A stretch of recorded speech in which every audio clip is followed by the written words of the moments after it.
Everyone, welcome back to our channel the family journey. आज गोपाळकाला.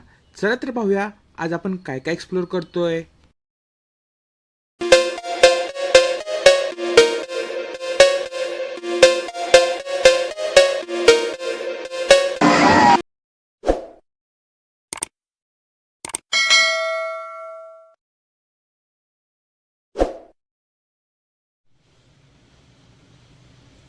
कृष्ण जयंतीचा उत्सव भारतात सर्वत्र साजरा होतो.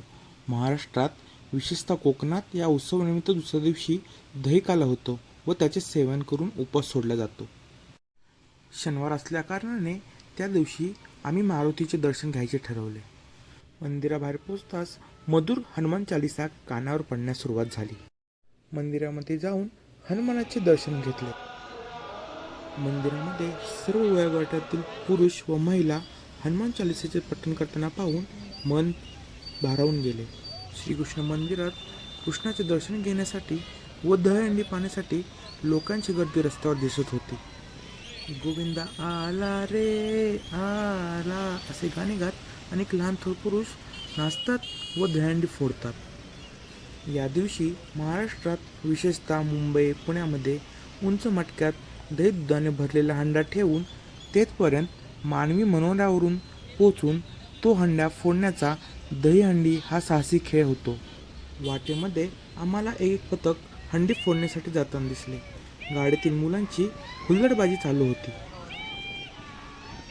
या अशा हुल्लडबाजीमुळे आपल्या मराठी सणांना गालबोट लागले जाते. आजकाल मराठी सणामध्ये जयंत्या उत्सव साजरा करताना अशा हुल्लडबाजी करणाऱ्यांची संख्या वाढली आहे व मोजकेच आदर्श विचार ठेवून चांगले उत्सव साजरा करण्याचा प्रयत्न करतात.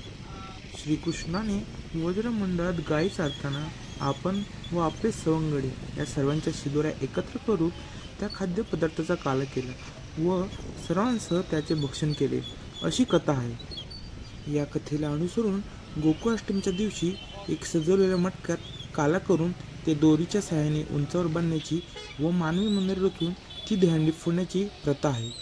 आम्ही वनराज ग्रुपची अशीच दहीहंडी पाहण्यासाठी गेलो होतो. दहीहंडी फोडणाऱ्या पथकास 1,11,111 रुपयाचे पारितोषिक ठेवले होते. दहीहंडी पाहायला जाण्यासाठी लोकांची लगबग सुरू होती. नुकतेच ढोलताशा पथक सलामी देऊन बाहेर येताना दिसले. दहीहंडी निमित्त गाणी नृत्य विविध कार्यक्रम होतात व बघणाऱ्यांची जल्लोषासहित मोठी गर्दी जमलेली असते.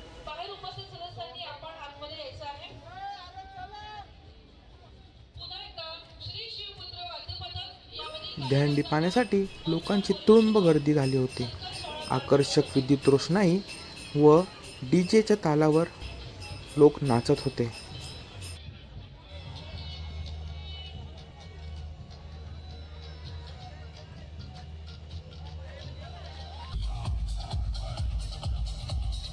येथे मान्यवरांचे सत्कार सुरू होते.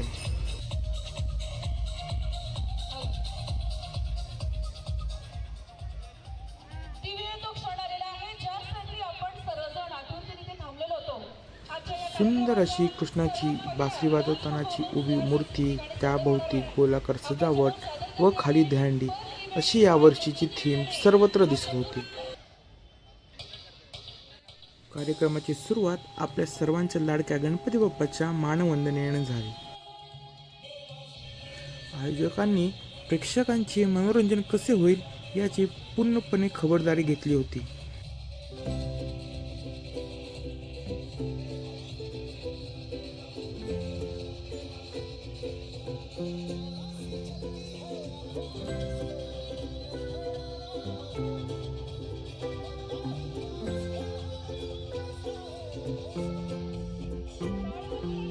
सर्वजण हे उत्साहाचे क्षण आपल्या मोबाईलच्या कॅमेऱ्यामध्ये टिपण्याचे प्रयत्न करत होते.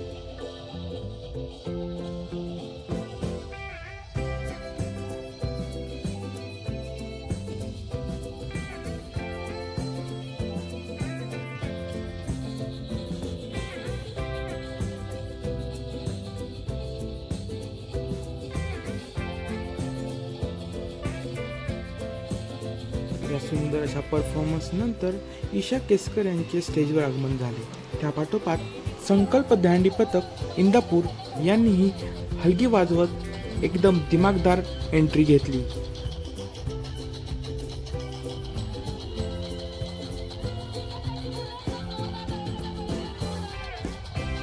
दहीहंडी पथकातील गोविंदा व सर्वच लोक डीजे व हलगीच्या तालावर मनमुराद नाचत होते.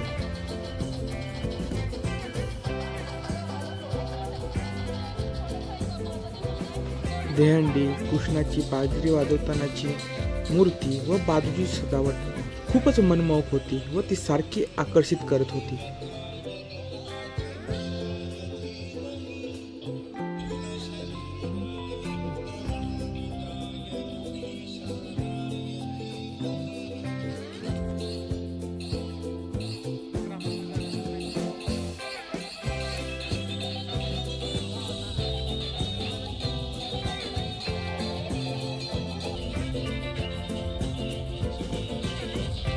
या ताई खूप छान डान्स करत होता. त्यांचा डान्स पाहून आम्हालाही डान्स करण्याची इच्छा उद्भवली. त्यांचा बेबन डान्स करण्याचे दृश्य आम्हालाही टिपण्याचा मोह आवडला नाही.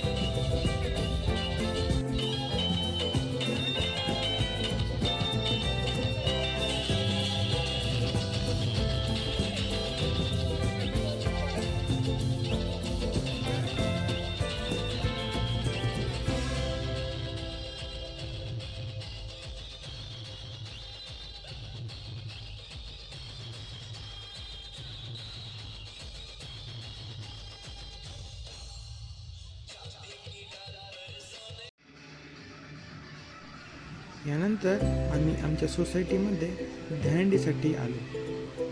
तिथे लहान मुलांची लगबग चालू होती. तेवढ्यातच कान्हा व त्याचे आजोबा तिथे पोहोचले.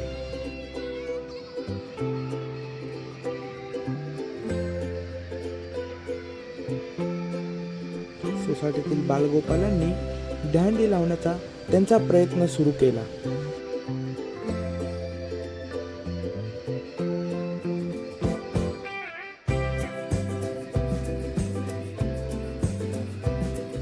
लहान मुलं असल्याने दहीहंडीची उंची 3 थर लागतील एवढीच ठेवली होती.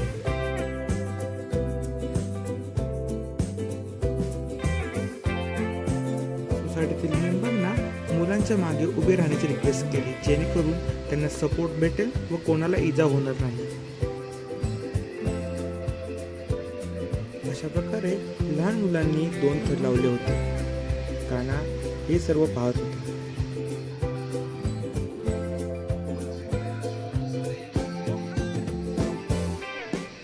प्रकारे दहीहंडीचा 3रा थरही लागला होता. आता हे बालचिमुकले उभे राहण्याचा प्रयत्न करत होते.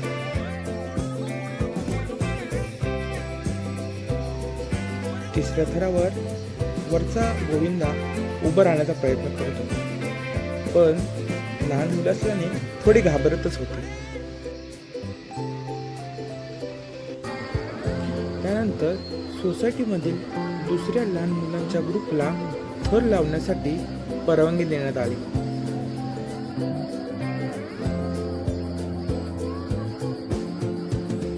यानेही छान प्रकारे 3 थर लावण्याचा प्रयत्न केला, पण बाळगोपाळ छोटे असल्यामुळे खूपच घाबरत होते. गोपाळ काला. गोपाळ म्हणजे गायीचे पालन करणारे आणि काला म्हणजे पोहे, ज्वारीच्या लाह्या, धान्याची लाह्या, लिंबू व आंब्याचे लोणचे, दही, ताक, चण्याची भिजवलेली डाळ, साखर, फळांची फोडी इत्यादी घालून केलेला एक पदार्थ. हा काला श्रीकृष्ण व त्याचे सवंगडी मिळून यमुनेच्या तीरावर हा तयार करीत व वाटून खात असे असे मानले जाते. व त्यानंतर शेवटी कृष्णाकडून दहीहंडी फोडवतात. अशा प्रकारे दहीकाला उत्सव साजरा केला जातो अशी आख्यायिका आहे. यानंतर बालगोपालांसोबत सोसायटीतील मेंबरनीही सहभाग घेतला व त्यानंतर 3 थर लावले. बघा तर पुढे मग हंडी कशी फुटते. सर्वांनाच हंडी फुटता पाण्याची उत्सुकता लागली होती.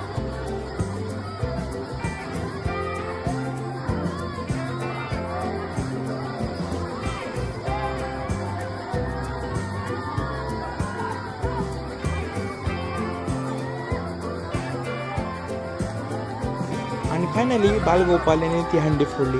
सर्वांनी एकच जल्लोष केला.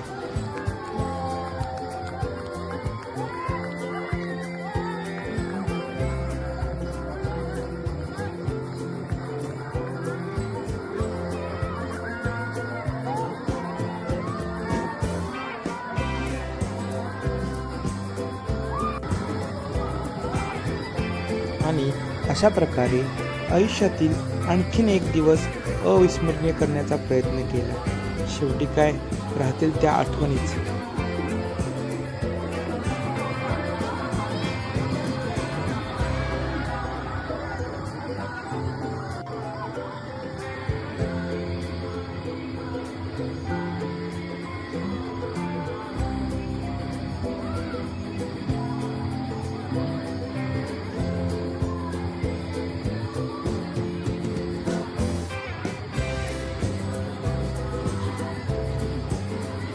तुम्हाला हा व्लॉग कसा वाटला हे नक्कीच कमेंट करून सांगा. धन्यवाद.